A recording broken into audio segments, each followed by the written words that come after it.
तो आप सभी को वेलकम करता हूं यूट्यूब चैनल नर्सिंग ज्ञान पे। तो आज हम पढ़ने वाले हैं मेडिकल सर्जिकल सेकेंड। दोस्तों बहुत ही ज़बरदस्त क्वेश्चन और एक क्वेश्चन पूछा गया है, आप लोग देख सकते हैं क्वेश्चन बैंक में। एक क्वेश्चन आपको 15 नंबर में पूछा गया है, 15 नंबर में। तो आप लोग जानते होंगे कि हार्ट फेलुअर जो होता है, हार्ट अटैक क्या होता है। हार्ट अटैक क्या होता है मीन्स इसको जो कहा जाता है, इसको कहा जाता है मायोकार्डियल इन्फारक्शन। जी हाँ दोस्तों, मायोकार्डियल इन्फारक्शन जो होता है यह इसको जो है हम लोग हार्ट अटैक के नाम से भी जानते हैं। तो ये जो क्वेश्चन है आपसे 15 नंबर में पूछा गया है। पहले तो पूछेगा कि जो मायोकार्डियल इन्फारक्शन है यानी हार्ट अटैक होता क्या है, इसके लिए 2 नंबर। उसके बाद आपसे जो है इसका लक्षण, जटिलता ये सब पूछेगा तो आपको उसके लिए 5 नंबर देगा। और फिर आगे 8 नंबर में पूछेगा इसका प्रबंध, इसका उपचार क्या है। कुल मिला के 15 नंबर में क्वेश्चन पूछा गया है। अगर आप ये वीडियो आसानी से देखते हैं तो चीज़ें समझना बहुत आसानी होगा। तो चलिए बिना किसी देरी किए हुए हम शुरू करते हैं। बहुत इंपॉर्टेंट क्वेश्चन है मेडिकल सर्जिकल नर्सिंग 2 के लिए। तो चलिए हम लोग देखते हैं। देखिए सबसे पहली बात हम बता रहे हैं कि आपका मायोकार्डियल इन्फारक्शन या हार्ट अटैक होता क्या है, इस चीज़ को समझिए। ये नॉर्मल हार्ट अटैक आप लोग जानते होंगे कि हार्ट अटैक होता क्यों है, इस चीज़ को जानिए। तो देखिए हार्ट अटैक क्या होता है। तो जो हमारा हार्ट है, जानते हैं हार्ट क्या है, मांसपेशियों से मिलके बना है। उसमें चेम्बर है, ब्लड क्या होता है, प्यूरीफायर होता है, ब्लड वहाँ से ब्लड वहाँ से क्या होता है, पंप होता है, जो पूर्ण शरीर तक जो है क्या करता है, वो शरीर को भेजता है। तो ये सब जो चीज़ें हैं आपका हार्ट के थ्रू होता है। तो जो हमारा हार्ट का मांसपेशी होता है, जानते हैं कि वो अलग अलग लेयरों में बना है। पहला है पेरिकार्डियम, दूसरा है मायोकार्डियम, तीसरा है इंडोकार्डियम। तो इसमें से जो नाम से स्पष्ट है कि मायोकार्डियल इन्फारक्शन मतलब जो मायोकार्डियम है उसमें कहीं ना कहीं प्रॉब्लम होगा, तभी जाके हार्ट अटैक होता होगा। तो देखिए जो हृदय का मायोकार्डियम जो मध्यम जो परत है, बिचला जो परत है, तो उस मायोकार्डियम में होता यह है कि आपका जो कोरोनरी आर्टरी से जो रक्त जाना चाहिए हृदय को, वो कोरोनरी आर्टरी जो है वो मायोकार्डियम को मायोकार्डियम जो पेशियाँ हैं हृदय का, वहाँ तक रक्त का जो है पूर्ति नहीं कर पाता है। और ये जो रक्त पूर्ति है ये लंबे समय तक अगर नहीं होता है तो इस कंडीशन में जो आपको बीमारी हो जाएगा वो आपको हार्ट अटैक या इसी को मायोकार्डियल इन्फारक्शन बोलते हैं। मतलब क्या समझे कि जो हृदय है, हृदय में जो 3 लेयर है उसमें से जो बिचला लेयर है जिसको मायोकार्डियम बोलते हैं, उस मायोकार्डियम एक प्रकार के क्या है, पेशी है। तीनों तो एक पेशी है, पेशियों से मिलके बना है। तो उस पेशी में मायोकार्डियम जो पेशियाँ हैं उसमें रक्त आप जो पूर्ति होना चाहिए वो रक्त का पूर्ति नहीं हो पाता है लंबे समय तक। किसके द्वारा, कोरोनरी आर्टरी के द्वारा, जिसके थ्रू होता क्या है कि ये जो मायोकार्डियम का पेशी है धीरे धीरे क्या होने लगता है, नष्ट होने लगता है। और जब मायोकार्डियम स्तर जो है धीरे धीरे नष्ट हो जाएगा तो उस स्थिति में क्या होता है, मायोकार्डियल इन्फारक्शन आ जाता है या हार्ट अटैक आता है पेशेंट को। तो यही क्या हो गया आपका कि यही हो गया आपका हार्ट अटैक या यही हो गया मायोकार्डियल। हार्ट अटैक में भी क्या होता है कि जो आपका हृदय है, हृदय का जो मायोकार्डियम पेशी है उसमें रक्त नहीं मिल पाता है और ये जो प्रॉब्लम है लंबे समय तक चलता है तो फिर जो है हार्ट अटैक का बीमारी पेशेंट में पकड़ लेता है। तो उसी को हम लोग मायोकार्डियल इन्फारक्शन बोलते हैं। चीज़ें समझ गए। अब देखिए इसके होने का कुछ कारण है, क्या क्या कारण है जो कि हार्ट अटैक या आपको मायोकार्डियल इन्फारक्शन हो सकता है। तो देखिए कुछ इसका मेडिकली में भाषा है, मेडिकली भाषा में बोला गया है, कुछ वर्ड है, कुछ उस कारण से होता है और कुछ आपके रहन सहन, खान आदतें, जीवन शैली के ऊपर भी इस पर इफेक्ट पड़ता है। देखिए जैसे है एथीरोस्क्लेरोसिस। देखिए एथीरोस्क्लेरोसिस है, इसके कारण हार्ट अटैक आता है। उसके बाद है आर्टीरियोस्क्लेरोसिस। तो क्या समझे, एरिथ्रोस्क्लेरोसिस, उसी प्रकार से आर्टीरियोस्क्लेरोसिस। देखिए ये दोनों आप लिखिएगा ना तो जो एग्जामिनर जो आपका कॉपी को चेक करेगा उसको लगेगा कि बच्चा पढ़ा हुआ है। तो नॉर्मल चीज़ें लिख देंगे कि धूम्रपान करना, मधुमेह होना, जीवन शैली निष्क्रिय होना, ये सब आप लिखेंगे तो वो समझेगा कि ये तो कोई भी लिख लेगा। लेकिन आप ये 2 लिख देंगे एरिथ्रोस्क्लेरोसिस और आर्टीरियोस्क्लेरोसिस तो वो जानेगा कि बच्चा स्मार्ट है, पढ़ा है। तो इसलिए आप ये दोनों लिख दीजिएगा। उसके बाद धमनी में रक्त जो है, रक्त का थक्का जम जाना, मतलब जो थ्रोम्बोलिज्म होता है, देख सकते हैं थ्रोम्बोलिज्म जो होता है, मतलब जो हमारा धमनी है उसमें रक्त का थक्का जम जाएगा। मतलब जो हमारा आर्टरी कब ब्लड का वहाँ तक नहीं ले जाएगा कि जब आर्टरी में जो है वो ब्लड का थक्का जम जाएगा तो क्या होगा, ब्लड पास नहीं होगा। तो उससे ही हम कहते हैं धमनी में रक्त जम जाने को क्या बोलते हैं, थ्रोम्बोलिज्म बोलते हैं। देख सकते हैं थ्रोम्बोलिज्म बोलते हैं, ध्यान में रखिएगा। एक कारण ये भी होता है। दूसरा होता है कि कोरोनरी आर्टरी डिजीज के कारण। अब कोरोनरी आर्टरी डिजीज में बहुत सारा होता है। जो कोरोनरी आर्टरी होता है वो सिकुड़ना, उसके बाद उसमें हो जाएगा संकुचन मतलब शिथिल पड़ जाना, उसके बाद होगा कि उसमें इन्फ्लामेशन मतलब उसको फूल जाना। तो ये सब जो चीज़ें होता है ये होता है कोरोनरी आर्टरी डिजीज में, जिसके कारण भी बनता है आपका हार्ट अटैक या मायोकार्डियल इन्फार्क्शन। उसके बाद है कि गर्भ निरोधक हार्मोनल जो भी आप दवाइयाँ कोई लेता है, जैसे स्त्री है तो वो गर्भ निरोधक हार्मोनल दवाइयाँ ले रही है कि वो अपने गर्भ को दवाई के थ्रू बचाया जाए। तो आप लोग जानते हैं कि जो भी दवाइयाँ गर्भ निरोधक होता है उसमें हार्मोनल होता है। हार्मोन में क्या करता है, वो बदलाव करता है जिसके कारण गर्भ रुकता है, गर्भ नहीं हो पाता है। तो यही चीज़ें हैं कि ऐसे दवाइयाँ लेने से भी आपके हार्ट पर जो है प्रभाव पड़ेगा। उसके बाद है निष्क्रिय जीवन शैली। निष्क्रिय जीवन शैली कहा जाए तो आप ज़्यादा चल फिर नहीं रहे हैं, ज़्यादा दौड़ नहीं रहे हैं, ज़्यादा व्यायाम नहीं कर रहे हैं, अपना आराम से बैठे हुए जीवन व्यतीत कर रहे हैं, तो ही होता है निष्क्रिय जीवन शैली। तो इसमें भी आपका हार्ट का बीमारी होने का चांसेस रहता है। उसके बाद बहुत सारा है, धूम्रपान हो गया, उसके बाद हो गया धूम्रपान अत्यधिक करने से भी होगा, मधुमेह है तो उसको जल्दी अटैक करेगा। तो ये सब जो प्रॉब्लम है, और सारा खान पान हो गया, तो ये सब भी चीज़ें हैं जो आपके इस हार्ट अटैक को प्रभावित करता है। तो ये सब कारण है, ये दोनों जरूर याद रखिएगा, एरिथ्रोक्लोरोसिस और आर्टीरियोस्क्लेरोसिस याद रखिएगा। अब हम लोग को कारण देख लिए, अब हम लोग को आगे पूछेगा इसका लक्षण क्या होता है। तो लक्षण देख सकते हैं कि कोई भी अगर पेशेंट अगर उसको हार्ट अटैक आता है तो लगातार उसको दर्द होने लगता है चेस्ट में जो होता है, चेस्ट कहा जाए तो हृदय में लगातार उसको जो है पेन होने लगेगा। जो पेन होगा वो लंबे समय तक रहेगा, मीन्स 12 घंटे से अत्यधिक तक रह सकता है। उसके बाद लक्षण उसमें दिखाई देगा कि उसका सांस फूलने लगेगा, उसको तीव्र गति से उल्टी होने लगेगा, वोमिटिंग होने लगेगा, उसके अंदर जो है उसका जो स्किन है नीला पड़ने लगेगा, उसका हाथ पर क्या है ठंडा पड़ने लगेगा। तो ये सब जो चीज़ें हैं हार्ट अटैक वाले पेशेंट को लक्षण दिखाई देता है, तो वही देख सकते हैं। और जो दर्द होता है वो बाएं भुजा में जो होता है वो फैलने लगता है, ये दर्द आपका हार्ट अटैक में होता है। तो आप लोग नोटिस किए होइएगा कि जिसको भी हार्ट अटैक आता है तो उसका क्या होता है, पसीना अत्यधिक निकलने लगता है, उसके बाद जो उसका हाथ पैर होता है वो ठंडा पड़ने लगता है, उसके बाद उसका सांस जो है अत्यधिक फूलने लगता है, उसके अंदर बेचैनी आने लगता है और पेशेंट का इसी अवस्था में डेथ हो जाता है। तो ये सब चीज़ें जो है लक्षण दिखाई पड़ता है इस हार्ट अटैक में।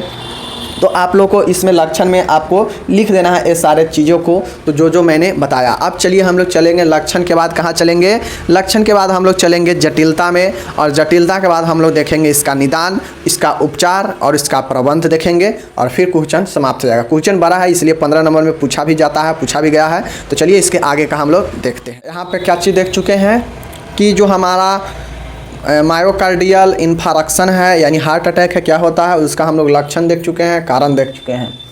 अब हम लोग यहाँ पे देखेंगे कि इसका क्या जटिलता है, क्या निदान इसमें होता है और क्या इसका उपचार है। बहुत मेन है ये वाला सेशन, तो चलिए देखते हैं। देखिए सबसे पहली बात है आपको एक चीज़ समझना पड़ेगा कि जो जटिलता है वो कब होता है। तो किसी भी बीमारी में जटिलता जब होता है जब आप उसका इलाज नहीं कराते हैं, या बहुत लंबे समय तक है, या और वो आपको बहुत ज़्यादा जकड़ लिया है, तो उससे रिलेटेड और कौन सारा बीमारी हो सकता है जो घातक बन सकता है, वही होता है जटिलता। तो कॉम्प्लिकेशन में जो होता है हार्ट से संबंधित बीमारी है, तो ये और हार्ट से संबंधित बीमारी है और वह भी क्या है कोरोनरी आर्टरी में प्रॉब्लम ज़्यादातर होता है। तो इसमें क्या होगा, पहला लिखेंगे कार्डियक एर्थेमिया। देखिए कार्डियक एर्थेमिया इसमें एक जटिलता होगा, हार्ट अटैक यानी एक मायोकार्डियल इन्फार्क्शन वाले पेशेंट को कार्डियक एर्थेमिया होगा। नेक्स्ट है हार्ट फेलुअर। अब देखिए आप लोग जानते हैं हार्ट फेलुअर में क्या होता है, हार्ट फेलुअर हो गया तो आदमी को क्या हो जाता है, बचने का चांस कम रहता है, मतलब उसका हार्ट जो है फेल हो गया, काम करना ख़त्म। नेक्स्ट है कार्डियोजेनिक शॉक। अब जो पेशेंट इस वाले बीमारी से ग्रसित है तो उसको अगर ना ट्रीटमेंट हुआ या और ज़्यादा इसको ग्रसित कर लिया बीमारी तो उसको कार्डियोजेनिक शॉक हो जाएगा, जो कि इसका जटिलता में आएगा।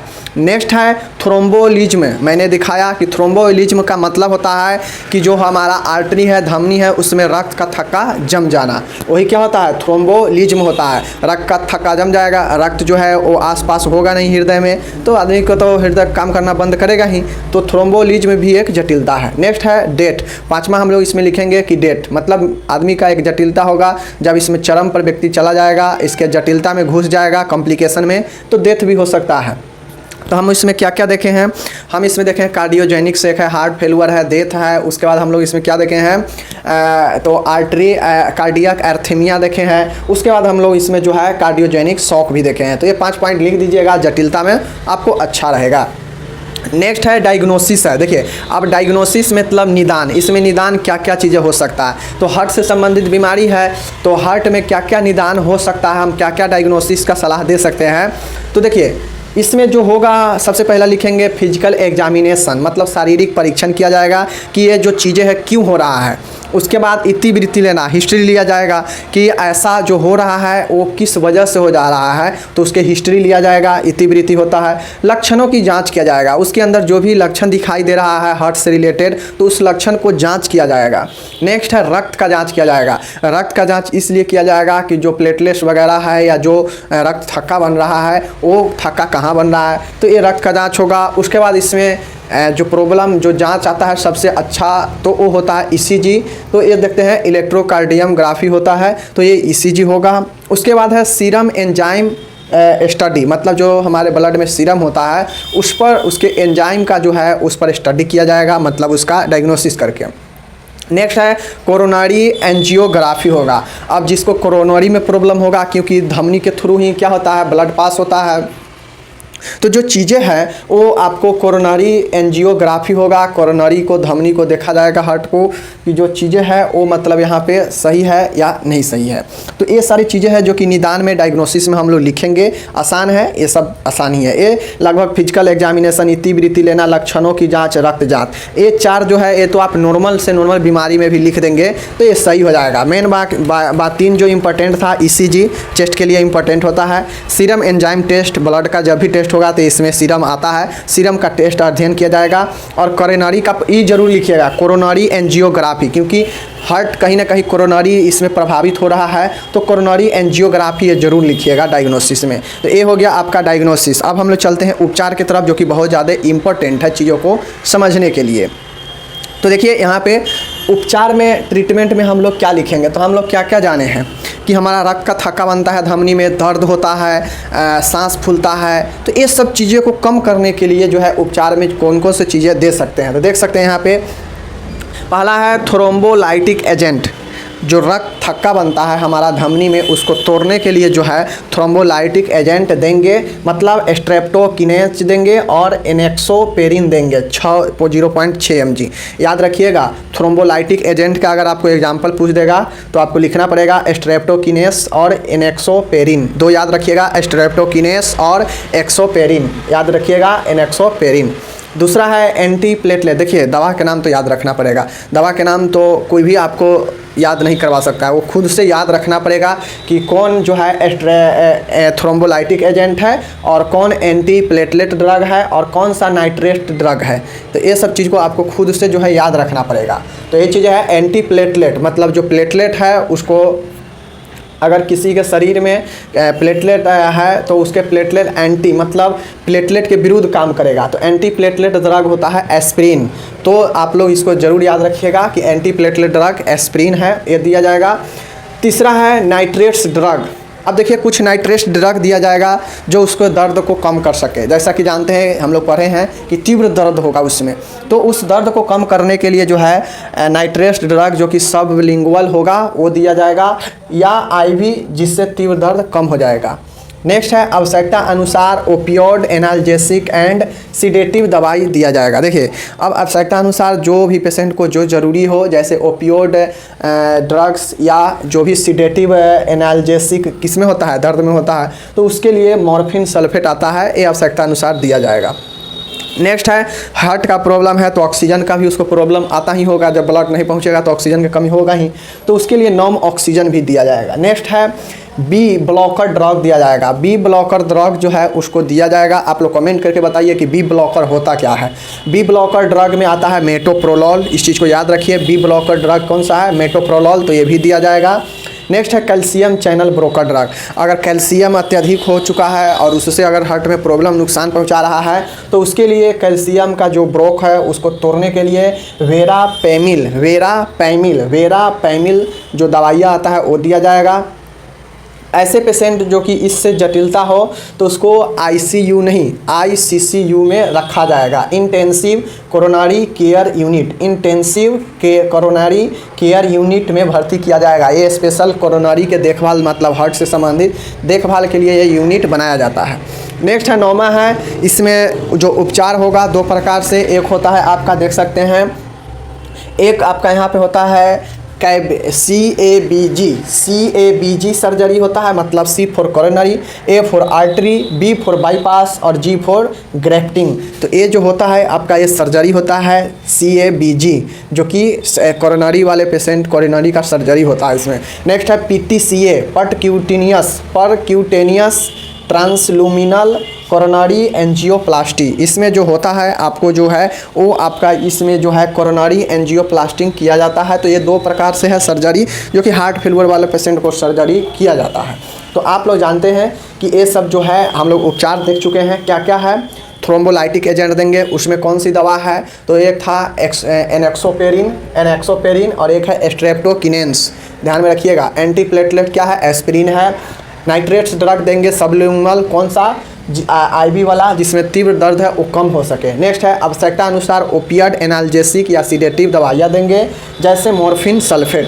नेक्स्ट है नॉम ऑक्सीजन देंगे, बी ब्लॉकर ड्रग देंगे, बी ब्लॉकर ड्रग मेटोप्रोलोल होता है वो देंगे। नेक्स्ट है आपका कैल्शियम चैनल को ब्लॉक करने के लिए हम लोग वेरापैमिल दवाई देंगे। आठवां है आईसीसीयू में इंटेंसिव कोरोनरी केयर यूनिट में भर्ती कराएंगे ऐसे पेशेंट को। और नेक्स्ट है एक है CABG और एक है आपका PTCA, ये आपका सर्जरी होता है परक्यूटेनियस ट्रांसलुमिनल कोरोनरी एंजियोप्लास्ट, फुल फॉर्म याद रखिएगा। और CABG का है कोरोनरी आर्टरीज बाईपास ग्रेफ्टिंग। तो ये दो प्रकार के सर्जरी है जो कि आपको मायोकार्डियल आपको इन्फारक्शन वाले पेशेंट या हार्ट अटैक वाले पेशेंट का ये दो प्रकार से सर्जरी किया जाता है और उपचार किया जाता है। तो यहाँ पे हम लोग उपचार देख चुके हैं। अब हम लोग प्रबंध देखेंगे। प्रबंध में क्या होता है कि पेशेंट को क्या ज़रूरी है, क्या दिया जा सकता है, वो सारे चीज़ों को हम लोग प्रबंध में देखेंगे। नर्सिंग मैनेजमेंट में, अब नर्सिंग मैनेजमेंट इसका लास्ट पॉइंट है। यहाँ पे जो है नर्सिंग प्रबंध देखेंगे कि नर्स जो है क्या क्या कर सकती है किस स्थिति में पेशेंट के लिए। तो देखिए इसमें कुछ स्थितियाँ लिखी गई है, जैसे एक्यूट पेन है, तीव्र दर्द, दूसरा है ऑक्सीजन में कमी होने पर, तीसरा है कार्डियक आउटपुट कम होने पर क्या करेंगे, रोगी के व्यथित मतलब रोगी को कुंठा मतलब निराश होने पर क्या करेंगे, उसके बाद है जटिलता की संभावना होने पर क्या किया जाएगा एक नर्स के द्वारा प्रबंध। तो ये सब चीज़ों को हम लोग देखेंगे। तो सबसे पहली बात है पेन होने पर, देखिए जब भी तीव्र दर्द होगा, पहला पॉइंट है तीव्र दर्द नर्सिंग मैनेजमेंट में। जब भी तीव्र दर्द पेशेंट को होता है तो एक नर्स का काम है कि डॉक्टर के आवश्यकता अनुसार जो भी दवाइयाँ हैं वो हम उसको देने का कोशिश करेंगे, जैसे मॉर्फिन सल्फेट इंट्रावेनस देना चाहिए। उसके बाद है शांत वातावरण और आराम की स्थिति में प्रदान करना चाहिए पेशेंट को, जिससे उसे रिलैक्स मिले।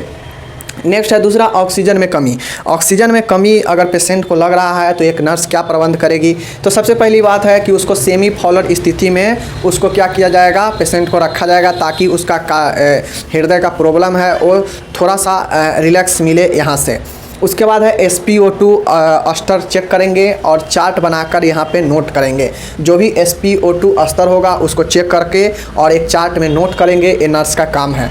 उसके बाद है उससे आवश्यकता अनुसार रोगी को जो है नम ऑक्सीजन सॉफ्ट ऑक्सीजन प्रदान करेंगे। ये नर्स का काम है कि जब भी ऑक्सीजन कम हो पेशेंट को ऑक्सीजन कमी के स्थिति में सेमी फाउलर देंगे, SpO2 स्तर चेक करके चार्ट बनाएंगे। और तीसरा है कि नम ऑक्सीजन अगर ज़रूरत है तो देंगे।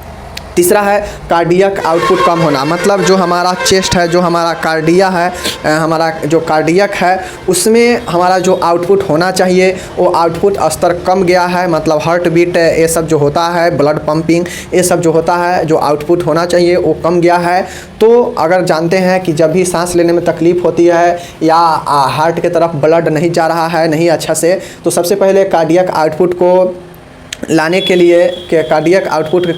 लिए पैर के तरफ से क्या करेंगे, जो है शरीर को ऊंचा उठाएंगे, ताकि ऊंचा उठाने पर जो ब्लड का सर्कुलेट होगा वो ऊंचे की तरफ से नीचे की तरफ आएगा, मतलब ब्लड धक्का मारेगा तो जो कोरोनरी आर्टरी ब्लॉकेड है वहाँ तक थोड़ा रक्त जो है प्रवेश करेगा और जो पेशेंट होगा उसको रिलैक्स मिलेगा। तो यही है कि पैर के साइड से शरीर को ऊँचा उठाएंगे और जो है जिससे होगा कि जो वेनस रिटर्न है वहाँ पर वो मिलेगा उसको और पेशेंट को राहत मिलेगा और कार्डियक स्तर जो है बढ़ेगा। नेक्स्ट है पर्याप्त तरल मतलब पेशेंट को पर्याप्त तरल लेने के लिए सलाह देंगे। नेक्स्ट है रोगी के व्यथित होना। अब रोगी के अंदर रोगी को चिंता, व्यथित मतलब क्या होता है, चिंता। तो रोगी अगर चिंता है तो उसमें एक नर्स क्या योगदान दे सकती है, तो उसको क्या करेगी, मानसिक तौर पे उसको संभालेगी। नर्स और मरीज के बीच संबंध होता है, उसमें अच्छा संबंध लाएगी। जो भी मरीज होगा उसको उसके अंदर से जो भी मृत्यु का अगर डर बना हुआ है कि हम मर जाएंगे हो जाएगा, तो उसको दूर करना चाहिए। मरीज और मरीज के परिवार जो है उसके बीच में उससे समझाना चाहिए, तालमेल बैठाना चाहिए, सांत्वना देना चाहिए। यह जो है रोगी के लिए, रोगी के चिंता होने पर एक नर्स कर सकती है। मनोवैज्ञानिक तौर पे उसको जो है उसको और उसके परिवार को सहारा देना ही ये क्या होता है, नर्स का काम है। और इसी को आप लोग पॉइंट में लिख दीजिएगा। नेक्स्ट 5वां पॉइंट है कि जटिलता की संभावना। अगर पेशेंट के अंदर जटिलता की संभावना होता है तो क्या करेंगे। इस स्थिति में मान के कोई पेशेंट भर्ती है और उसको इमरजेंसी हो जाना, मतलब इमरजेंसी मतलब क्या, और जटिलता हो जाना।